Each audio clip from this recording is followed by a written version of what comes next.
दर्शकों नमस्कार, राम राम, जय श्री राम और जय माता दी। मैं हूं अश्विनी मगोत्रा और आप देख रहे हैं अपना पसंदीदा न्यूज चैनल जम्मू तर्कश। दर्शकों, एक बड़ी पुरानी कहावत है, जब मालिक मेहरबान तो गधा पहलवान।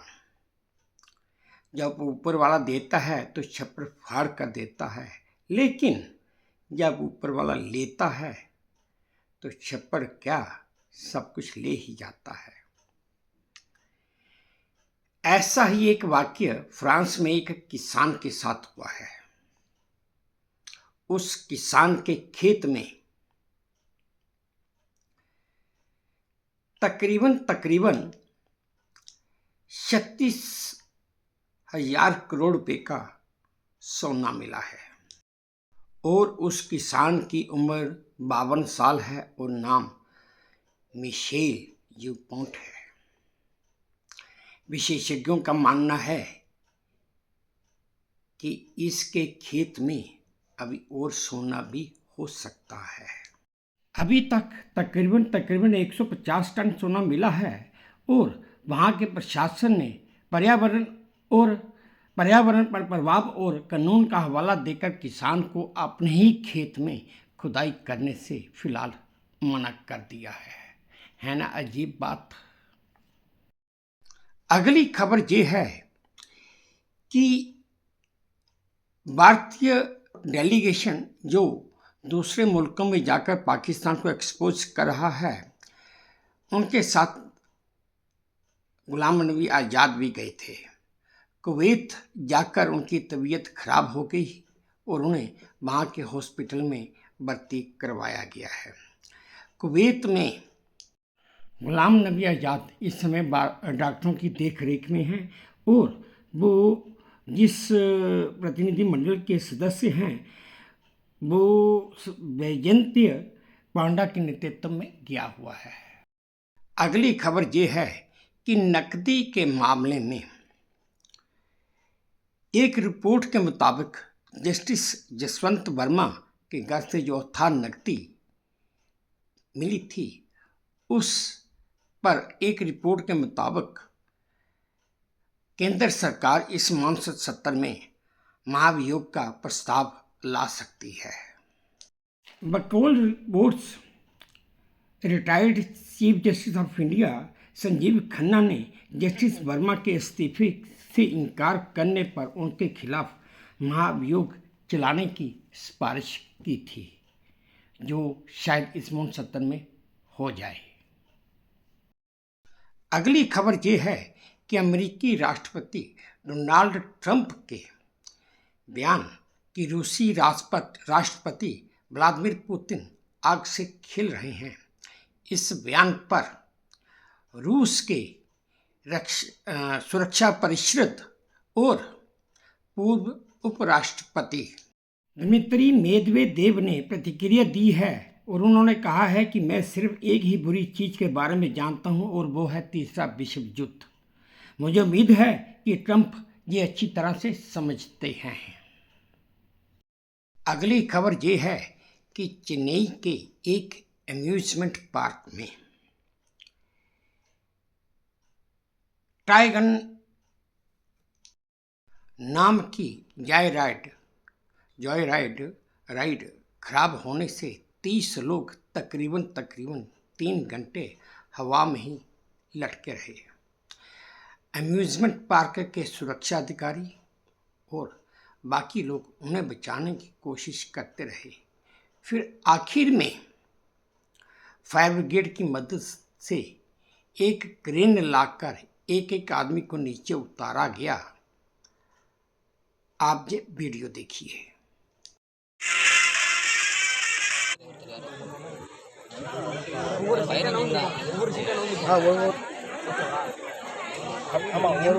கயிறு போட்டு 100 பேர் கீழே அந்த கார்னர்ல இருந்தா நம்ம இது பண்ணுவோம். அடுத்து தான் பார்க்க முடியும்னு இருந்தேன்.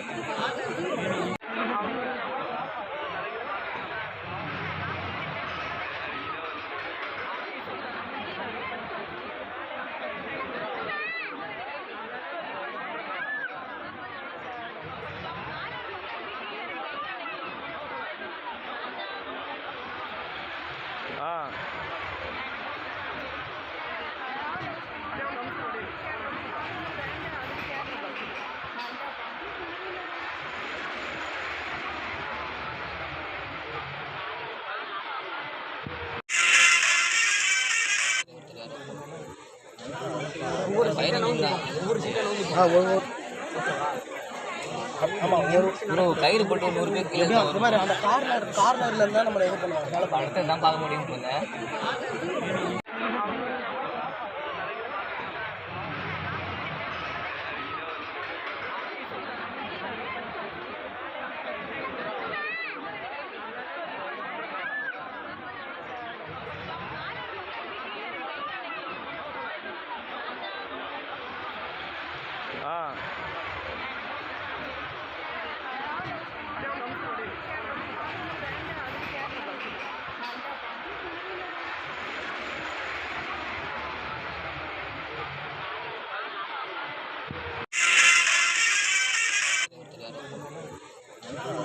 ஒவ்வொரு சீட்டை நவுந்து ஒவ்வொரு சீட்டை நவுந்து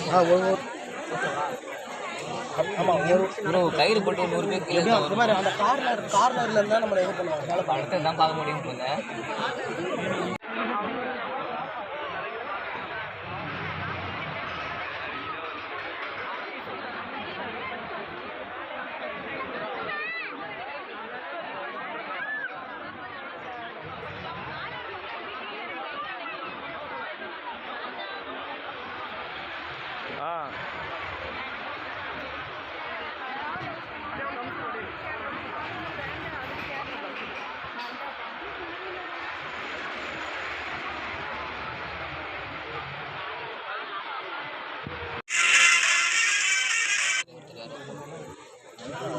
ஒவ்வொரு சீட்டை நவுந்து ஒவ்வொரு சீட்டை நவுந்து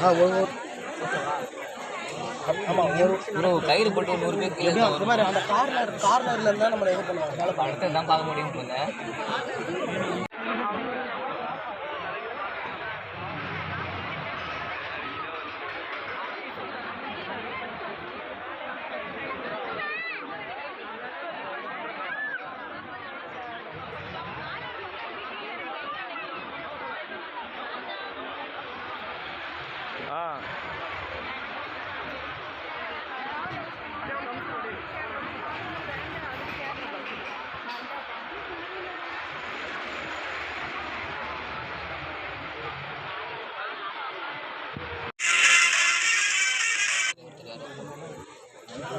ஒவ்வொரு சீட்டை நவுந்து ஒவ்வொரு சீட்டை நவுந்து ஆமா ப்ரோ கயிறு போட்டு 100 பேர் கீழே இந்த மாதிரி அந்த கார்னர்ல இருந்தா நம்ம இது பண்ணுவாங்க அதனால படத்தை தான் பார்க்க முடியும்னு இருந்தேன்.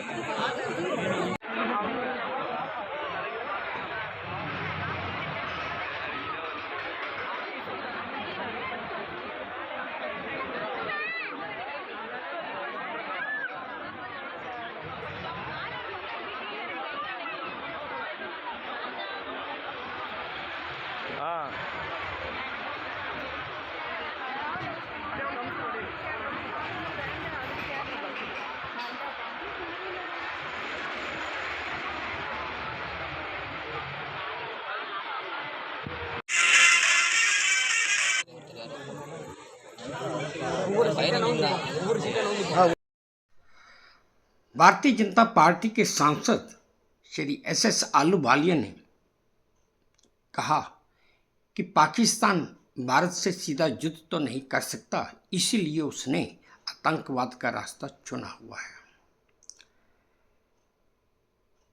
भारतीय डेलीगेशन जो शिवसेना सांसद श्री कांत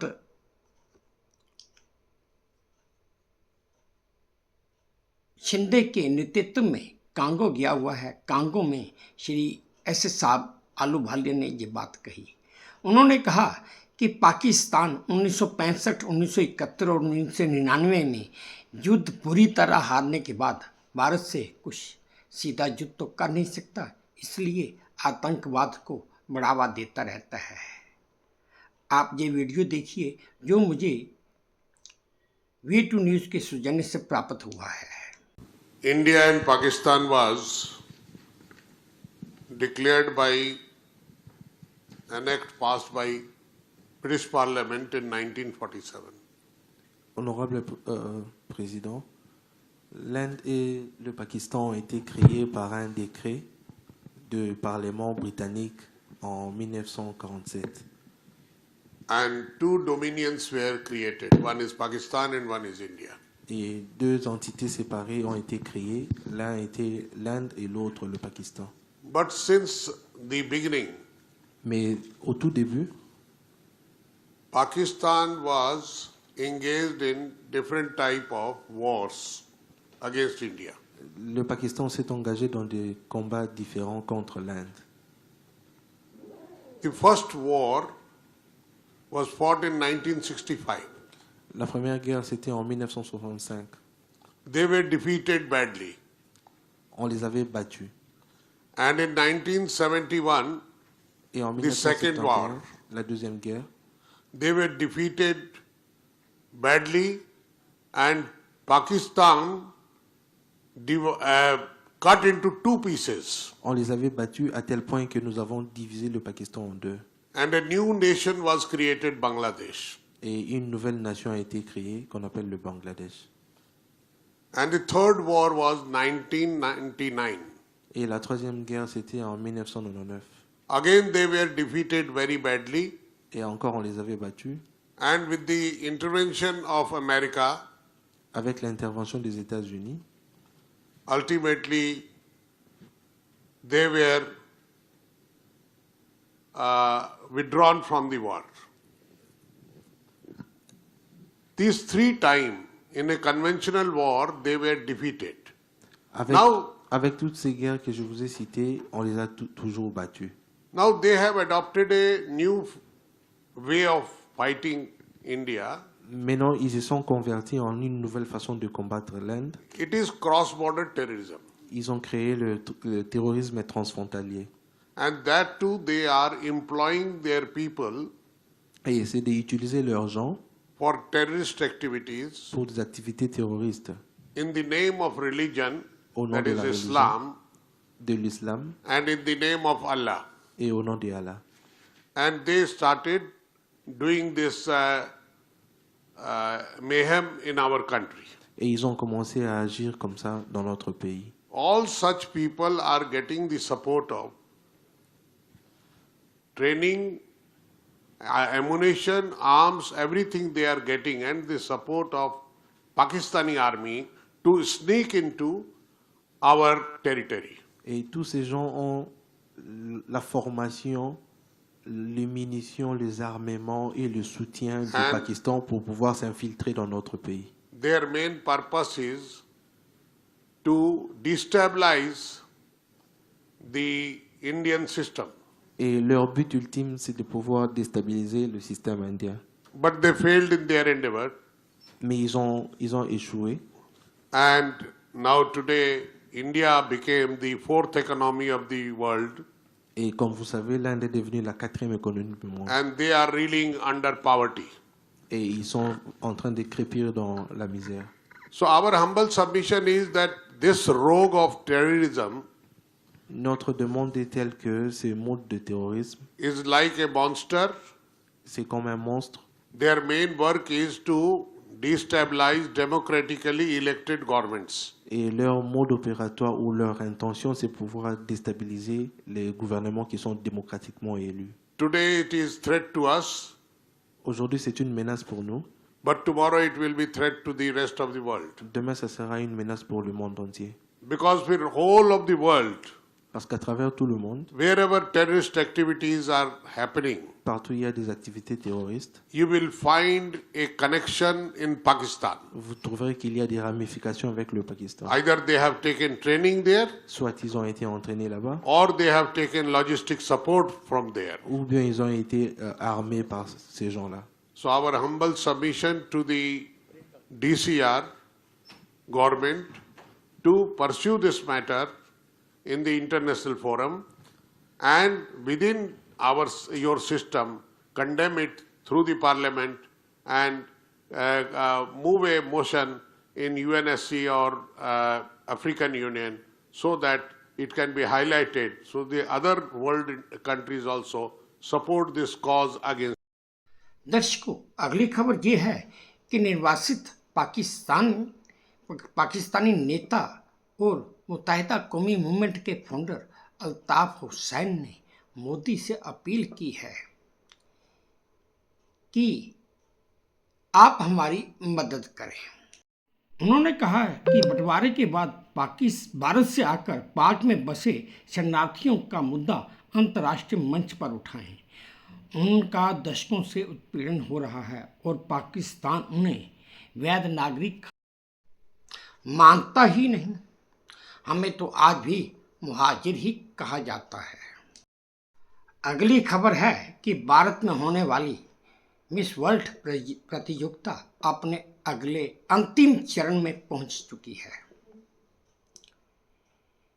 इसका आप सीधा प्रसारण 1 जून 2025 को सीधा देख पाएंगे।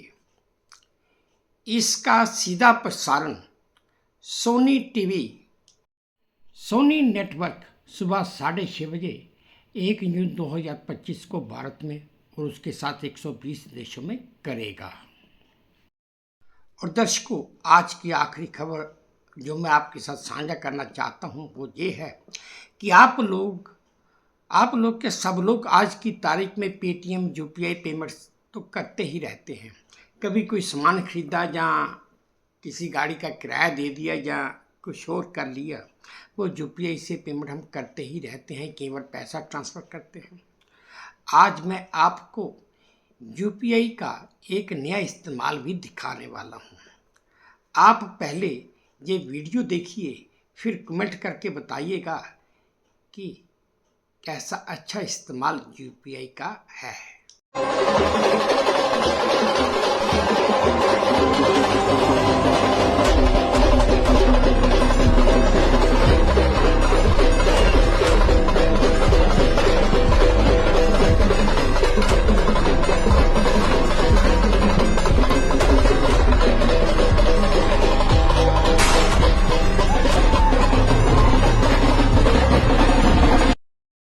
तो दर्शकों, ये थी आज की कुछ चुनिंदा खबरें जो मेरे हिसाब से आपके साथ साझा करनी जरूरी थी, सो मैंने की।